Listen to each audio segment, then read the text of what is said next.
Hello everyone, கார்மலை களத்திலிருந்து அன்புடன் நான் இன்றைக்கி ஒரு சிறுகதையை உங்கள்கிட்ட நான் பகிர்ந்துக்கு வந்துக்கிறேன். சிறுகதை உங்களுக்கு ரொம்பவே பிடிக்கும் நான் நம்புகிறேன். ஒரு கிராமத்தில், ஒரு அழகான கிராமத்தில் முருகேசன் அப்படின்னு சொல்லிட்டு மிகப்பெரிய செல்வந்தர் வாழ்ந்துட்டு வந்துட்டுருக்காரு. அவர் வழக்கமாக செல்வந்தர்கள் அப்படின்னா ரொம்பவே சுயநலமாக இருப்பாங்க அப்படின்ற ஒரு டாக் நமக்குள்ளெல்லாம் இருந்துகிட்ருக்கு. இவர் அதுக்கு மாறாக மக்களுக்கு நிறையா உதவி செய்யக்கூடிய ஒரு பொதுநலமான செல்வந்தராக இருக்கார். இதனால் அந்த கிராமத்து மக்கள்லாம் இவர் மேலே மிகுந்த மரியாதை வச்சுருக்காங்க. இந்த கிராமத்தில் மட்டும் இல்லாமல் பக்கத்து கிராமத்துலேயும் இவரோட புகழ் பரவுது. எந்த மக்கள் தனக்கு தேவையான உதவிகளை கேட்குறாங்களோ உடனே அவங்களுக்கான உதவிகளை செஞ்சு ரொம்பவே சந்தோஷமாக வாழ்ந்து வந்துட்டுருக்காரு. தான் எந்த விஷயத்துலையுமே அவமானப்பட்டதில்லை, இனி வரும் காலத்துலேயும் அவமானப்படக்கூடாது அப்படிங்கிறதுல ரொம்பவே கான்சியஸாக இருக்கார்.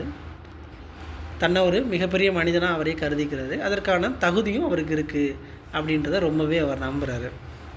காலங்கள் இப்படியே நகர்ந்த போது ரொம்ப மரியாதையாகவும் செல்வந்தனாகவும் வாழ்ந்து அந்த கிராமத்தில் சந்தோஷமாக இருந்துகிட்ருக்காரு. ஒரு நாள் அவரோட கிராமத்திலேருந்து கொஞ்சம் அருகிய தொலைவில் ஒரு முனிவர் மகா முனிவர் ஒருத்தர் போதனைகள் வழங்கிக்கிட்டு இருக்காரு, அறிவுரைகள் சொல்லிக்கிட்டு இருக்காரு, மன்றங்கள் போட்டு மக்களுக்கு நல்ல அறிவுகளை திணிச்சிக்கிட்டு இருக்காரு அப்படின்னு அலௌன்ஸ் பண்ணிட்டு வந்துட்டுருக்காங்க. இதை கேட்டுட்டு அவர் உடனே நம்ம அந்த இடத்துக்கு போய் நம்மளும் அந்த நிகழ்ச்சியில் கலந்துக்கணும் அப்படின்னு சொல்லிட்டு இங்கேருந்து கிளம்பி போகிறாரு. அந்த நிகழ்ச்சியை முழுவதுமாக பார்க்குறாரு.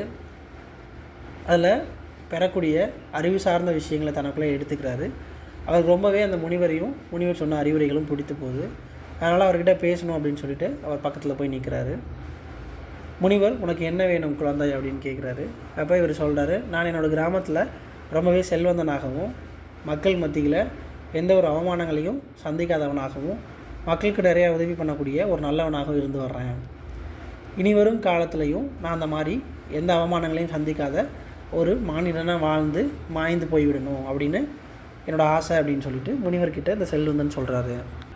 முனிவர் உடனே சிரிச்சுக்கிட்டே, அப்படியா, இன்னும் ஓரிரு நாட்களில் உன்னோட கிராமத்தில் தான் நான் போதனைகள் வழங்க போகிறேன், அறிவு சார்ந்த விஷயங்களை பற்றி பேச போகிறேன், அதனால் நீ உன்னோட கிராமத்துக்கு போ அப்படின்னு சொல்லிட்டு போகிறாரு.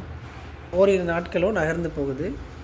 முனிவர் இந்த செல்வந்தனோட ஊருக்கு, அந்த கிராமத்துக்கு போகிறதா தன்னோட சீடன் மூலமாக தெரிவிக்கிறாரு.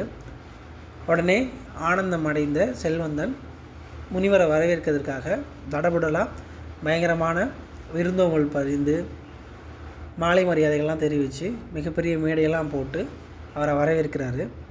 முனிவர் போதனை செய்வதற்காக மேடை ஏறி வராரு. அந்த சமயத்தில் இந்த செல்வந்தன் என்ன பண்ணியிருக்கான் அப்படின்னா, முனிவர் அமர்வதற்கு ஒரு நாற்காலியும் தனக்கு ஒரு நாற்காலியும் போட்டிருக்காரு. இதை பார்த்த முனிவர் எதுவுமே யோசிக்காமல், நீ உட்கார வேண்டாம், என்னோட நாற்காலிக்கு பின்னாடி நீ நில்லு அப்படின்னு சொல்கிறாரு. முனிவர் எது சொன்னாலும் நல்லதாக தான் இருக்கும். அது இல்லாமல் இந்த செல்வந்தன் வேறு கேட்டிருக்கார்ல, நான் அவமானங்களை சந்திக்காமல் இருக்கிறதுக்கு என்ன பண்ணணும் அப்படின்னு சொல்லிட்டு, அதற்கான சூழ்ச்சியாக தான் இது இருக்கும், நல்லதுக்கு தான், இந்த கலகம் நன்மைக்கே தான் அப்படின்னு சொல்லிட்டு எந்த ஒரு பேச்சுமே இல்லாமல் நாற்காலிக்கு பின்னாடி போய் நிற்கிறாரு. இடையில இந்த செல்வந்தனை உட்கார சொல்லுவார் அப்படின்னு சொல்லிட்டு செல்வந்தன் எதிர்பார்த்துட்ருக்கான்.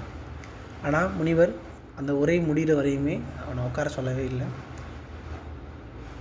மக்கள்லாம் போதனைகளை பெற்றுக்கொண்டு அங்கேருந்து கலைஞ்சு போகிறாங்க. இந்த முனிவர் காதுக்குள்ளே செல்வந்தன் போயிட்டு, ஏன் என்னை உட்காரவே சொல்லலை அப்படின்னு கேட்குறாரு. இன்றைக்கி இப்போது தொடர்ச்சியாக நாளையோட போதனையில் நான் அந்த விஷயத்தை அவங்ககிட்ட சொல்கிறேன் அப்படின்னு சொல்கிறாரு. இரவு முழுக்க செல்வந்தனுக்கு வருத்தமாக போயிடுச்சு, நம்மளை முனிவர் உட்காரவே சொல்லவே வரலையே அப்படின்னு சொல்லிட்டு ரொம்பவே வருத்தமாக போயிடுச்சு. அடுத்த நாள் நிகழ்ச்சிக்கு போகிறாரு. இன்றைக்கி நான் உட்காந்துக்கலாமா அப்படின்னு சொல்லி செல்வந்தன் முனிவர்கிட்ட கேட்குறாரு. இன்றைக்கி நீ உட்கார வேணாம், கூட்டத்தில் கடைசியில் போய் நீ நில்லு அப்படின்னு சொல்கிறாரு. மக்கள் எல்லாரையும் அமர சொல்லிவிட்டு இவரை மட்டும் நிற்க சொல்கிறாரு. அதாவது பொதுவாக இந்த செல்வந்தன் வாழ்ந்து வந்த காலத்தில் இவர் உட்காந்தாவே மக்கள் யாரும் உட்கார மாட்டாங்க, அவ்வளோ மரியாதையாக தான் அவர் வாழ்ந்து வந்துட்டு இருந்தார். அப்படி ஒரு பிம்பத்தை தான் அவர் அங்கே உருவாக்கி வச்சுருந்தார்.